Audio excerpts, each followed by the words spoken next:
What's up, guys? Welcome to the physics video lecture series. Today I'll be telling you how to find velocity of the block in the spring block system as a function of x. Okay, so spring block system. So suppose this is the system, a mass m is connected to a spring of spring constant k. Mass is initially lying at the origin. Okay, so the spring is at its natural length. There is no extension in the spring. Now what you do, you stretch the spring and you keep the mass at x is equal to a. Okay, and then you leave the mass. Now what you need to understand, that we are assuming that this is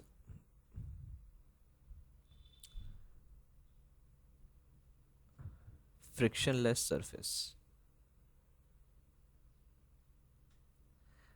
and this is necessary to ensure that there is no loss of energy. Okay, if you look at the system, there is only one force that is driving the SHM, and that force is the restoring force of the spring. The spring is applying a restoring force, and due to that force, the mass is executing simple harmonic motion. There is no friction and there is no other force. The spring force is a non-dissipative force. Spring force is non-dissipative. Dissipative means any force that will result in the loss of energy. Non-dissipative means the force will not result in loss of energy. So this is non-dissipative and friction is absent. Friction is a dissipative force, but friction is absent here. So the system will not lose any energy. The mechanical energy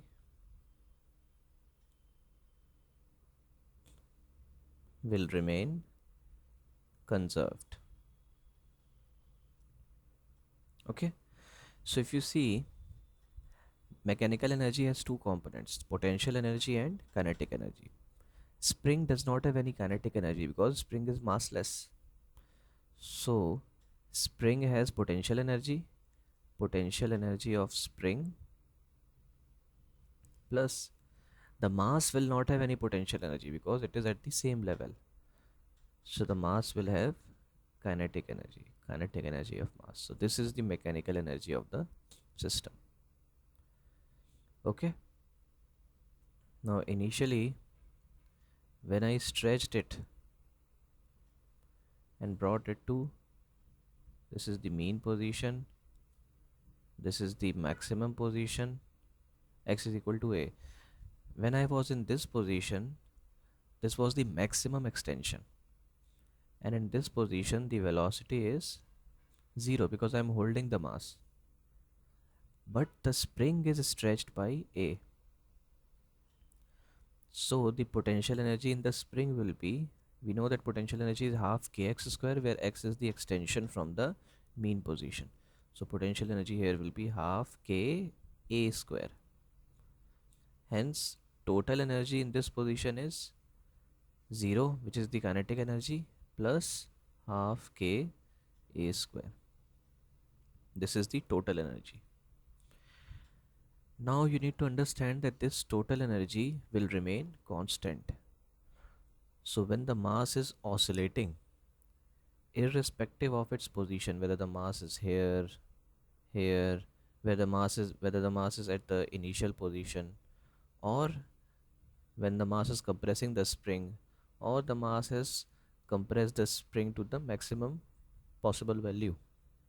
In all these value, the total energy will remain same, which is half ka square. This this very idea will be used to calculate velocity at general x. So suppose it started from this extreme position, and at any general time the mass is at a distance of x from the mean position. Okay, so it started from here, this is the first position, and finally it is at the second position. Now in the second position the mass is moving, it is going towards the mean position, so it has kinetic energy also, and the spring is extended by x, so the spring has potential energy. So in this in position 2, potential energy will be half kx square. Okay, and the kinetic energy will be half mv square. I'm assuming there is some velocity v. So what will be the total energy in position 2? Total energy in position 2 will be half kx square plus half mv square. And we know that total energy in position 2 will be equal to total energy in position 1 due to conservation of mechanical energy.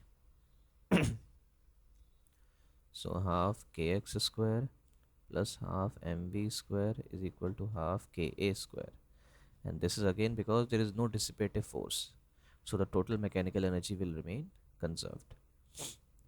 If I cancel half from all the sides, I will get mv square is equal to k common a square minus x square. From here I get velocity is equal to k by m under root a square minus x square. This is the velocity. Now actually when you take the under root, there will be two values. You'll get a plus minus, because there are at a particular x